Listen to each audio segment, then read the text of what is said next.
अभी रेडियन को कैसे डिफाइन करते हैं? अभी एक्चुअली ये प्लेन एंगल का यूनिट है ये रेडियन।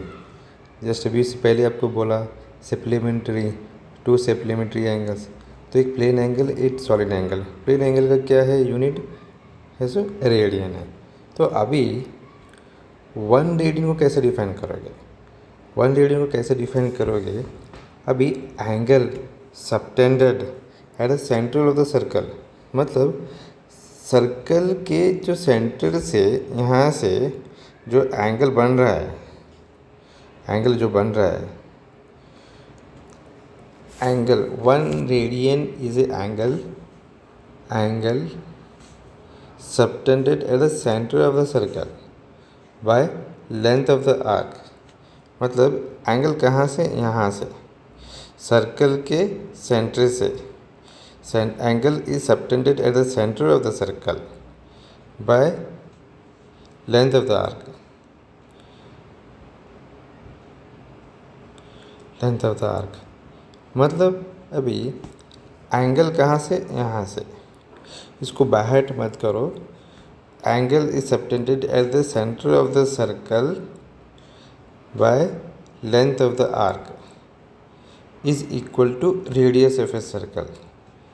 इसी को हम वन रेडियन बोलते हैं। Angle subtended at the centre of the circle, angle subtended at the circle of the circle by length of the arc is equal to radius of the circle is called one radian. जब हमारा length of the arc और radius दोनों ये equal रहा, जब भी हमारा one radian होता है।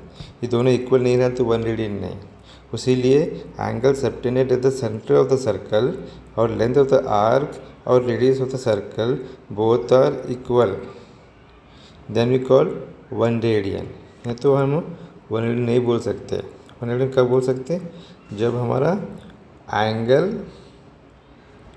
Angle subtended centre of the circle by length of the arc is equal to radius of the circle. ये दोनों इक्वल रहा तो ये हमारा वन रेडियन, नहीं तो नहीं।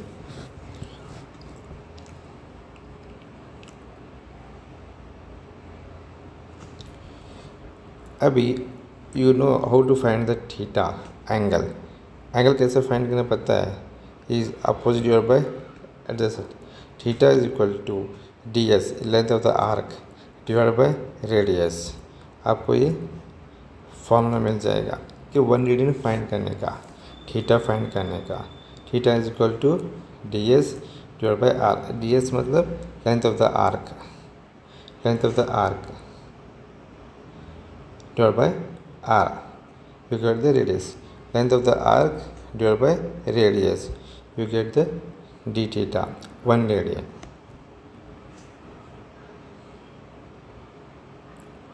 अभी one stay radian. Stay radian किसको बोलते हैं? स्टे रेडियन बोले समझाने से पहले एक बेस्ट एग्जांपल लेवल की हो। हम लोग वाटरमेलन बाय करते हैं। वाटरमेलन बाय करने के बाद वाटरमेलन जो बाय करते हैं उसको चेकिंग करते हैं हम लोग। जो रेड है अंदर वाइट है, कट करके दो बोलते हैं हम लोग। कट करने के बाद वहाँ से जो पीस आपके हाथ में दिया जाता है वो actually one piece is one stay radian angle. हम हाथ में काट के दिखाते ट्रायंगल टाइप, तो वो स्टे रेडियन है एक्चुअली। तो अभी यहाँ पे हम डिफाइन कैसे करेंगे? अभी same unit of solid angle. Stay radian किसका यूनिट है? सॉलिड एंगल का। अभी one stay radian angle, the solid angle, angle subtended at the centre of the sphere. इसमें क्या था?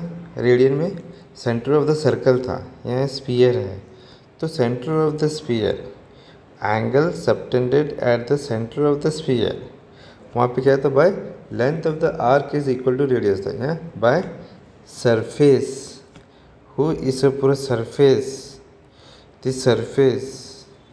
This whole surface whose area, this area is equal to square of a radius space, square of radius of space. अब इनका जो are square होता है इनके दोनों का इक्वल रहना चाहिए, जो भी हम लोग स्टेरेडियन बोला जाता है। मतलब अभी समझ में आया? Angle subtended centre of the sphere, angle कहाँ से बना? Centre of the sphere by surface whose area, surface whose area is equal square of a radius, square of a radius, surface whose area तो square of radius. समझ में? तो अभी हमको कैसे डिफाइन करना? बायहेड मत करो, don't by heart.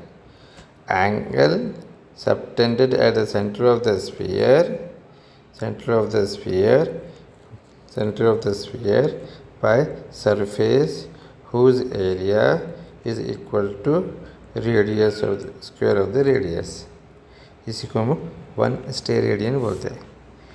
Angle subtended at the centre of the sphere by surface whose area is equal to square of the radius।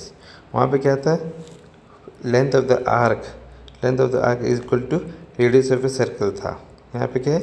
whose surface area is equal to this square of radius of a circle, it is called 1 steradian angle. समझ में? Simple is there, angle subtended centre of the sphere, surface whose area is equal square of radius of the sphere. खत्म। इतना easily define कर सकते हैं आप। और इसका एंगल, स्टेरेडियन एंगल फाइंड करने के लिए, ये भी एंगल ही है, तो फिर एंगल फाइंड करने के लिए फॉर्मूला क्या आएगा? Area cut out from the surface area. मतलब आपको ये जो एरिया कट करते हैं ना, सरफेस ऑफ द एरिया पूरा, the area cut out from to the surface sphere, okay, divide by R square, ये आर स्क्वायर। और एक चीज़, हम लोग एक्चुअली स्फीयर आर स्क्वायर लिए,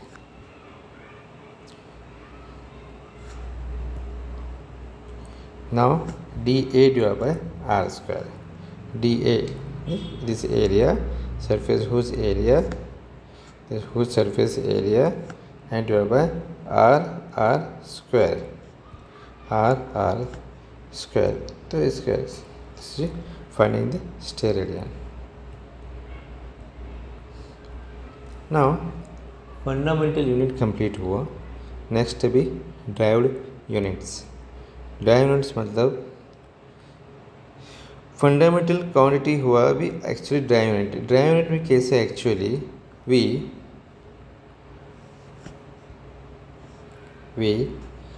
required unit physical quantity, we required a unit for physical quantity since there are large number of physical quantities, we required large number of quantities, we required a large number of unit।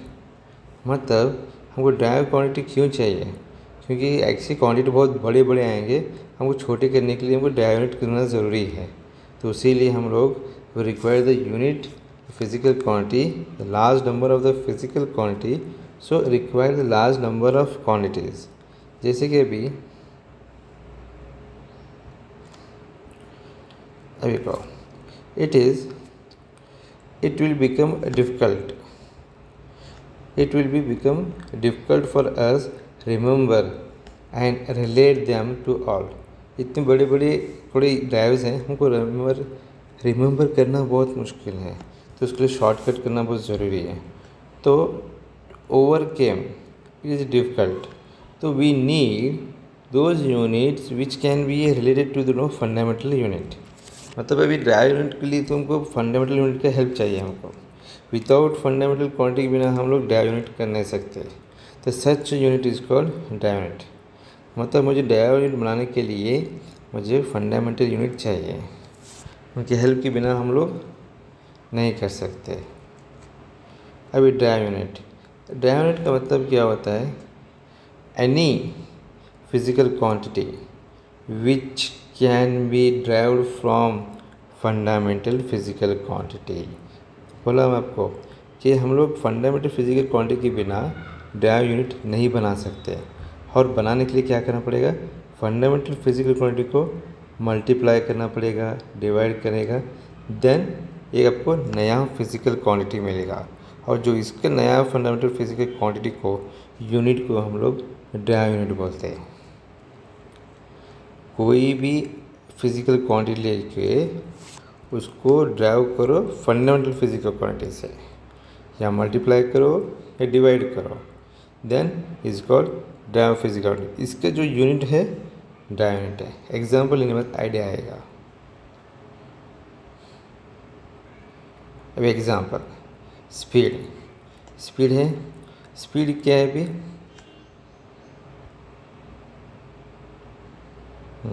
Speed is equal to distance divide by time. अभी distance भी fundamental quantity है, time भी fundamental quantity है।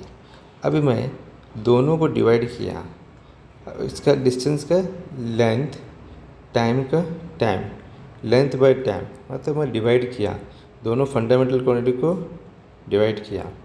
तो अभी देखो, fundamental quantity divide किया metre पर second, we get the new drive unit, it is called drive unit.